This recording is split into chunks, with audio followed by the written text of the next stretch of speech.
wrestling fans, thanks for clicking today's Reddit Rose report. Get your paper and pencils out. There's going to be a quiz after this is over. Alright, the network's going to be debuting a new series called Rivalries this year. And they had a survey that they had issued this week on 16 potential rivalries. So, here we go. Which I thought the best one would be probably Ric Flair versus Dusty Rhodes. My opinion. In the old day.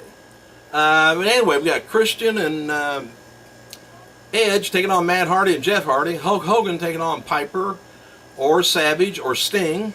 And John Cena taking on Edge. Rey Mysterio versus Eddie Guerrero. And Ric Flair taking on Ricky Steamboat. And Shawn Michaels taking on Bret Hart or Undertaker or Triple H. Now we got Steve Austin taking on The Rock or Vince McMahon, which I thought was good. Rock taking on Triple H. Undertaker versus Kane. Undertaker versus Mankind. Now, when it starts, the episodes of Rivalries is only going to be an hour long, so I don't think it'll be nothing even like maybe their DVDs that's out. Alright, as noted, WWE is going to be releasing their Batista, the Animal Unleashed DVD Blu-ray on June 10th. WrestlingDVDnews.com has confirmed that the main feature of the documentary, with a running time of no more than 50 minutes, and the remainder of the set will be made up of matches and promos beginning with Batista's days down at OVW to the present day in WWE. The OVW day, he was Leviathan. He had little contacts in his eyes, made him look stranger than usual. Alright, they have also confirmed the following matches will be included in there. There's going to be Batista and Ric Flair taking on RVD and Booker T for the World Tag Team titles in 2004 on Raw.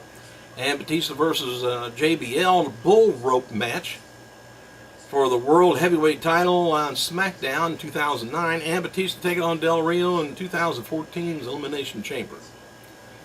Alright, now, you might want to jot this down, and you got that little line at the bottom where you just back it up if I go too fast. Just trying to get through all this. Updated list of WWE pay-per-view and dates and locations through WrestleMania 31. Go. May 4th, Extreme Rules Izod Center in East Rutherford, New Jersey. June 1st, going to be Payback. Allstate Arena, Chicago, Illinois, June 29th. Money in the Bank is going to be at the TD Gardens, Boston, Massachusetts. And July 20th, Battlegrounds, Tampa Bay Times Forum in Tampa Bay, Florida. August 17th, SummerSlam, Staples Center in Los Angeles. September 21st, Night of Champions, Bridgestone Arena, Nashville, Tennessee.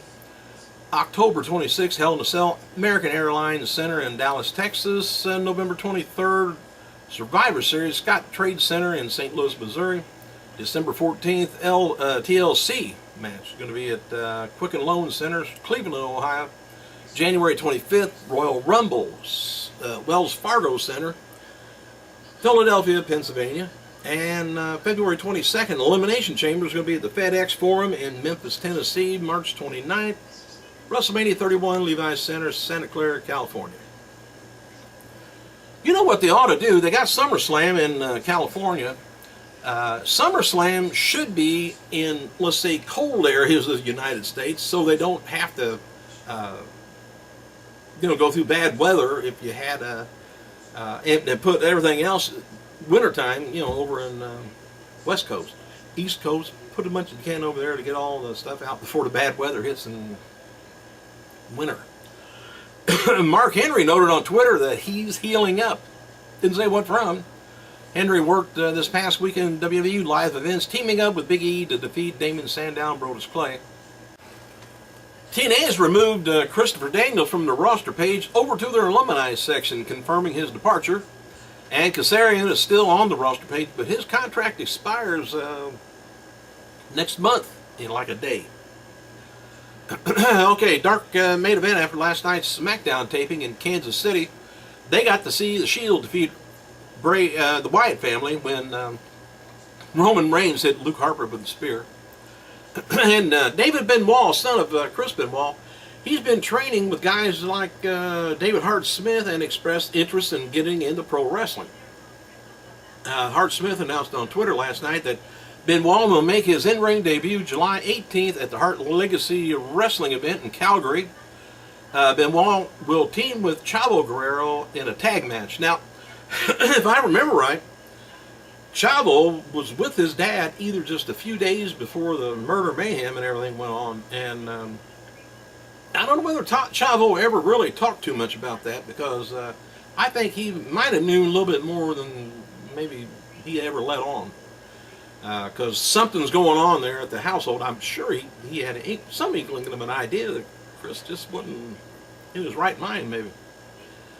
Happy birthday to one-time TNA X Division champion Sean Daivari, 30 years old, and WWE NXT diva Veronica Lane turned 23 years old on Tuesday. And I just wanted to let you know, I went to the Mick Foley, I don't know what you want to call it, tour? Mick Foley's comedy tour, I don't know what it is. Anyway, here in town, and he was selling, now he said there was like 300 people there or something like that. It was a little smaller venue than what he's used to. But Mick was great. We were out front, me and a bunch of the wrestling guys around the local area here. We were out there, well, let's see, it was on our Facebook page, about 7, something like that. And greeted him as he came out of the car and everything. Rick Rogers was there, which has been training for years down in OVW, and he was called the Hustler, Rick Rogers, by the way, years ago. And anyway, they were good friends, and Mick was on stage, and he was also telling stories about he and Rip on the road, which I don't know if Rip wanted that to be told, but he told that. And then he said that all the people, no matter how long it took, when the show was over, he was going to be in back. Now, whether he does this at all the places, I don't know. He said he would be in back, and as we leave, he says, I guarantee, he says, you could take pictures. I'll take pictures with you. Sign whatever you bring in. And he says, no charge. I'm not charging nothing extra. He said, you guys paid, the tickets to come in and see me. And he said, I appreciate it. So he signed everything, and was with everybody that left, went by him. It took about an hour and a half or more, to try and get out of the place with the line he had. But he took pictures with a lot of people. But also, what I wanted to get at, on stage in the middle of the show, he was talking about, he and Rip, and he said these T-shirts that he was selling. He didn't mention how much they were. If you buy them in back, he says, I'll be giving you one of these. If you don't buy one, he said, I'll still let you take our picture, but he said, I'll be doing one of these. But anyway, joking around. But he did mention that when you're friends with another wrestler, you get a lucky break. He said he thinks he got a lucky break. Rip didn't. He ended up making it. Rip really didn't. Except he's doing what he loves the craft. He's doing what he likes down in OVW. I'm sure he would like to be in Mick Foley's place, but anyway, Foley says every T-shirt that I sell, 100% of that money is going to Rip Rogers. Rip needs a lot of surgery and stuff. He was in an automobile accident and just years of just abuse on the body, and